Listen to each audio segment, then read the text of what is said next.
చాలా సంఘాలు ఏం చేసినాయి ఏం చేస్తున్నాయి అనేది కూడా మీడియా ద్వారా ప్రజలు చూసిండ్రు, ప్రజలు చూస్తూనే ఉన్నారు. సో నేను ఏం చేసినా అనేది కూడా మీకు తెలుసు, ఏం చేస్తానో కూడా మీకు తెలుసు, గతంలో ఏం చేసినో కూడా మీకు తెలుసు. ఏం చేయబోతున్నారు? రాజ్యాంగ రక్షణ దళం క్లియర్గా ఉంది, అక్కడ ప్రత్యేకంగా ఆన్సర్ చెప్పాల్సిన అవసరం లేదు. భారతదేశంలో ఉన్నటువంటి ప్రస్తుత పరిస్థితులలో రాజ్యాంగం ప్రమాదంలో ఉంది. ఇది కేవలం ఎమ్మెల్యేలు ఎంపీలో తలుసుకొని ఏదో సాధిస్తారనేటువంటి నమ్మకాన్ని ప్రజాస్వామ్యబద్ధంగా మేము కోల్పోయినాం. కాబట్టి గ్రామాన రాజ్యాంగం యొక్క రక్షణ ఎంత అవసరం ఉందనేది పాటల ద్వారా, మాటల ద్వారా, సభల ద్వారా ప్రజలకు తెలియజేయాలని విస్తృతంగా ప్రజలలోకి రాజ్యాంగ రక్షణని తీసుకుపోవాలనేటువంటి ఆలోచనతోనే ఈ రాజ్యాంగ రక్షణ దళాన్ని ఏర్పాటు చేసినాం. అవును, అంటే సమతా సైనిక దళం చాలా మంచి క్వశ్చన్ అడిగినటువంటి మీడియా మిత్రులకి కృతజ్ఞతలు. చాలామందికి ఉన్నటువంటి ఆలోచన ఏంటంటే, గత 15 సంవత్సరాల నుంచి నేను సమతా సైనిక దళంలో పనిచేసిన.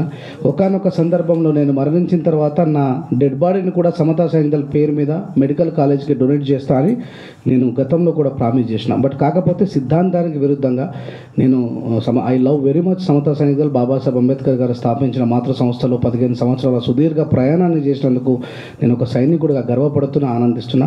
బట్ నడుపుతున్నటువంటి నాయకులలో దాన్ని సిద్ధాంతానికి విరుద్ధంగా, బాబాసాహెబ్ అంబేద్కర్ గారు ఇచ్చినటువంటి ఫండమెంటల్కి విరుద్ధంగా బీజేపీతో కలిపి చేతులు కలిపి ఏదైతే రాజ్యాంగాన్ని 400 సీట్లు వస్తే తొలగిస్తామని బీజేపీ ప్రకటించిందో, త్రివర్ణ పతాకాన్ని, భారతదేశాన్ని ప్రపంచంలోనే మొగ్గుగా చూపిస్తున్నటువంటి త్రివర్ణ పతాకాన్ని తొలగిస్తామని ప్రకటించిందో, మరి కూటమి ప్రభుత్వంతో కలిసి మా మిత్రులు సహోదరులు దానితో కలిసి పనిచేయడం అది సిద్ధాంతానికి విరుద్ధంగా. కాబట్టి నేను బానిసగా బ్రతకదలుచుకోలేదు, రాజ్యాంగానికి విరుద్ధంగా బ్రతకదలుచుకోలేదు. కాబట్టి నేను దాంట్లో నుంచి రాజీనామా చేసి బయటకు వచ్చేసిన. ఈ విషయాన్ని గత 8-9 నెలల క్రితమే ప్రకటించేసి నేను రాజీనామా కూడా సమర్పించిన. దిగంబర్ కాంబ్లే గారి మీద ఉన్నటువంటి అలిగేషన్ నిరంతరం ప్రజలకి మీడియా మిత్రులు చూపిస్తూనే ఉన్నారు. అది కోర్టు పరిధిలో ఉంది. కాబట్టి అంటే రాజ్యాంగాన్ని సుదీర్ఘంగా అందరికీ చెప్తున్నటువంటి వ్యక్తిగా, సెక్షన్ల మీద మాట్లాడుతున్నటువంటి వ్యక్తిగా కోర్టు పరిధిలో ఉన్నటువంటి విషయం గురించి తప్పు ఎవరు చేసినా కోర్టు ఖచ్చితంగా శిక్షిస్తుంది.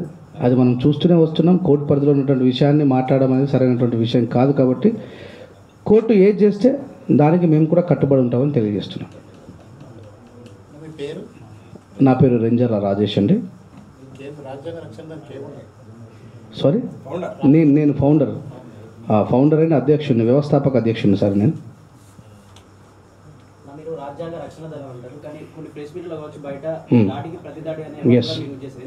రాజ్యాంగానికి లోబడే దాడులకు ప్రతి దాడులు చేస్తాం. అంటే దాడి అనగానే తుపాకీతోనో కట్టెతోనో రాళ్లతోనో కొడితేనే దాడి కాదు, జ్ఞానాన్ని అజ్ఞానంతో కొట్టడం కూడా దాడే. అందుకే ఇక్కడ అజ్ఞానాన్ని జ్ఞానంతో కొట్టడమే ఒక దాడి. ఇక్కడ ఆల్రెడీ 2 అడ్వకేట్లు ఉండి అదే చెప్పిండ్రు. ఏంటంటే ఏదున్నా సరే మేము ఖచ్చితంగా రాజ్యాంగానికి లోబడే చేస్తాం. అంటే ఒక బాధితుడికి అన్యాయం జరిగినప్పుడు బాధితుడు ఒంటరిగా పోరాటం చేయడం వేరు, ఆయనతో పాటు 100 వ్యక్తులు, ఆ 100 వ్యక్తులను చూసి వేలాది మంది, ఆ వేలాది మందిని చూసి లక్షలాది మంది కాంట్రిబ్యూట్ చేయడం వల్ల సత్వరం న్యాయం జరిగేటువంటి పరిస్థితులు ఉంటాయి. కాబట్టి ఆ రకమైనటువంటి ప్రతిదాడి అంటే అజ్ఞానం మీద జ్ఞానంతో ప్రతిదాడి చేస్తాం తప్ప మేము ఆల్రెడీ మా తాతలు మా తండ్రులు తుపాకులు పట్టుకొని ఆనే చచ్చిపోయినారు. అది అద్దన్నాడు బాబాసాహెబ్ పెన్నులు పట్టుకోమన్నాడు. కాబట్టి ఇక పెన్నులు పట్టుకొని గిడ దాకా వచ్చినాం. రాజేష్ రెంజర్ల దాడి అంటే ఇంతకుముందు మీ మీద దాడులకు సంబంధించిన కేసులు కూడా ఉన్నాయి, మీరు మనుషుల మీద కూడా దాడి చేసిన అవకాశాలు ఉన్నట్టుగా వినబడతాం. అంటే ఇవన్నీ కూడా కోర్టులు తీర్పులు ఇచ్చినాయి. కావాలంటే అవి సబ్మిట్ చేస్తాను. నన్ను చంపడానికి వచ్చిన వాళ్ళని చేతులు కట్టుకొని కూర్చోడానికి నేనేం సావడానికి సిద్ధంగా ఉన్న వ్యక్తిని కాదు. దాడి జరిగినప్పుడు ఖచ్చితంగా ప్రతిదాడి చేస్తాం. అది సెక్షన్ 71 నుంచి 102 వరకు తీసుకుంటే సెల్ఫ్ ప్రొటెక్షన్ కింద అవతలను కొట్టే పరిస్థితి ఉంటుంది. కాబట్టి కొట్టాల్సి వచ్చింది. దాని మీద కోర్టు నిర్ణయం తీసుకున్నది. నేను ఏం చేయలేదని చెప్పేసి నేర నిరూపణ కూడా జరగకుండా నేను బయటకు వచ్చేసిన. దాడులు రాజ్యాంగ రక్షణ దళ సంఘం పేరుకి మీరు చెప్పే మాటలకి కొద్దిగా పొందడం లేనట్టు అనిపిస్తుంది. అంటే రాబోయే కాలంలో బాబాసాహెబ్ అంబేద్కర్తో పాటు మహనీయులని రాజ్యాంగాన్ని అవహేళన చేస్తే రాజ్యాంగానికి లోబడి పనిచేయాల్సినటువంటి పరిపాలన రాజ్యాంగానికి వ్యతిరేకంగా జరిగినప్పుడు, ఇప్పుడు రైతులందరూ కూడా హర్యానా లాంటి, పంజాబ్ లాంటి ప్రభుత్వం తీసుకున్న వ్యతిరేకమైన నిర్ణయాలకు ఒక సంఘటిత శక్తిగా పోరాటం చేశారు. అదొక దాడే. వాళ్ళకి న్యాయం జరిగేంత వరకు పోరాటం చేశారు. వాళ్ళకి న్యాయం జరిగిన తర్వాత వెనకకు దగ్గర అట్లాంటి దాడే చేస్తాం తప్ప మేము సామూహికంగా దాడి చేసి భౌతిక దాడులు, రక్తపాతాలు సృష్టించం. ఇన్ని సంఘాలు ఇన్ని చట్టాలు ఉన్నాక కూడా పరవాహత్యలు అని చెప్పేసి కులహత్యలు అని చెప్పేసి ఇంకా జరుగుతున్నాయి. అవును, అంటే మీ అందరికీ తెలిసిందే మీడియా మిత్రులారా, ప్రజలారా, చాలా సంఘాలు ఉన్నాయి. ఆ సంఘాలు పోయి పరువు హత్యలు కావచ్చు, కుల దురహంకార హత్యలను పోయి ఎట్లా వ్యాపారం చేసుకుంటున్నాయనే విషయం కూడా మీ అందరికీ తెలుసు. నా మీద ప్రత్యేకంగా చెప్పుకోవాల్సిన అవసరం లేదు. నేను కానీ గతంలో నాతో పాటు పనిచేసిన చాలామంది కానీ ఒకసారి ఒక అన్యాయం మీద మేము ప్రశ్నిస్తే న్యాయం జరిగేంత వరకు చివరి వరకు ఉండి పోరాటం చేసినాం. మేము ఎక్కడ కూడా వ్యాపారం చేయలేదు. అంటే it is my responsibility. I have నేను దాన్ని ఫీల్ అయ్యాను. రాజ్యాంగం మీద ప్రజలకు అవగాహన లేదు కాబట్టి వాళ్ళ గురించి వాళ్ళే మాట్లాడుకునే పరిస్థితి. ఇప్పుడు నిన్నగాక మొన్న 41 CRPs అట్రాసిటీ కేసులో 41 CRPs నోటీసులు ఇచ్చి డబ్బులు తీసుకొని పోలీసులే అట్రాసిటీ కేసుని అవహేళన చేస్తూ ఉన్నారు. అట్లాగే పోలీసులలో కూడా పైన ఉన్నటువంటి అధికారుల ఒత్తిడి తట్టుకోలేక వాళ్ళు సూసైడ్ చేసుకుని చచ్చిపోవడం కావచ్చు, పోలీసుని చంపేటువంటి పరిస్థితి కూడా వచ్చింది. ఇదంతా కూడా రాజ్యాంగం పట్ల వాళ్ళకి కూడా అవగాహన లేకపోవడం, పోలీసులకు రాజ్యాంగం గురించి విపులంగా తెలుస్తా అనుకోవడం కూడా పొరపాటు. అట్లయితే పైన ఉన్నటువంటి అధికారుల ఒత్తిడికి రాజ్యాంగబద్ధంగా పోరాటం చేయకుండా కింద ఉన్నటువంటి అధికారులు ఏం చేయలేని పరిస్థితి తుపాకులు బట్టి కాల్చుకోవడం మనం రీసెంట్గా మనం చూసాం.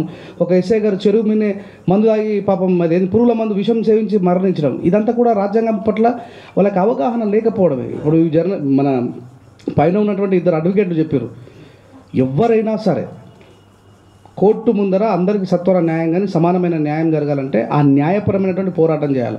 అది తెలంగాణ ప్రజలకే కాదు, భారతదేశంలో ఉన్నటువంటి ప్రజలకు కూడా దాని మీద అవగాహన లేకపోవడమే ఈ సమస్యకు కారణం. కాబట్టి రాజ్యాంగ రక్షణ ద్వారా జ్ఞాన యుద్ధాన్ని చేస్తాం. దాడికి ప్రతిదాడులు అంటే భౌతిక దాడులు కాదు, అజ్ఞానం మీద జ్ఞాన దాడి చేస్తామని అర్థం.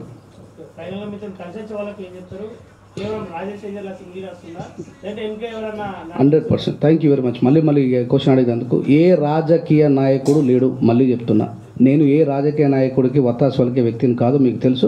ఒకవేళ ఒత్తిడికి తలొగ్గే పరిస్థితి వస్తే నాకు 6 ఎకరాల భూమి ఉంది, వ్యవసాయం చేసుకొని బతుకుతానే తప్ప మళ్ళీ చెప్తున్నా, ఏ రాజకీయ నాయకుడికి మన ఆర్గనైజేషన్కి సంబంధం లేదు. మా రమేష్, అశోక్ అన్న, తమ్ముడు, బాల, మేమే, మీకు తెలియదు ఏం లేదు. కొత్తగా నేను చెప్పుకోవాల్సిన పని లేదు. అన్యాయం జరిగినప్పుడు ఖచ్చితంగా గ్రామానికి వస్తా, మండలాలకు వస్తా. నాలాంటి ఒక 1000 మందినైనా సరే తయారు చేయాలా అనేటువంటి లక్ష్య సాధనతో ముందుకు వస్తున్నటువంటి వ్యక్తిని మళ్ళీ చెప్తున్నా, మనకు ఎలాంటి పొలిటికల్కి సంబంధించిన అసలు పొలిటికల్ వాళ్ళు మంచిగుంటే మాకు ఆ సంఘం పెట్టాల్సిన అవసరం ఉంది. వాళ్ళు SC/ST ఎమ్మెల్యేలు కూడా SC/STల మీద అన్యాయం జరిగితే మాట్లాడలేని మూర్ఖులు ఉన్నారు. కాబట్టి ఈ సంఘం ద్వారా చాలా రకమైనటువంటి మార్పులు జరుగుతాయని చెప్పి తెలియజేస్తా ఉన్నా. Thank you very much. మరొకసారి మీడియా మిత్రులందరికీ, ప్రజలారా మర్చిపోకండి, ఈ నెల మహాత్మా జ్యోతిబా పూలే గారి వర్ధంతి సందర్భంగా కన్వెన్షనల్ బోడుప్పలో జరగబోతున్న కార్యక్రమానికి మీ అందరి ప్రజెంటెన్స్ అవసరం ఉంది. నాకు సహకరించండి, మీ బలాన్ని నాకు బలంగా తోడు చేయండి. మీరు అనుకున్నటువంటి ఆలోచనని, మీరు ఊహించిన దానికంటే 100 రెట్లు గొప్ప విప్లవాన్ని సృష్టిస్తా.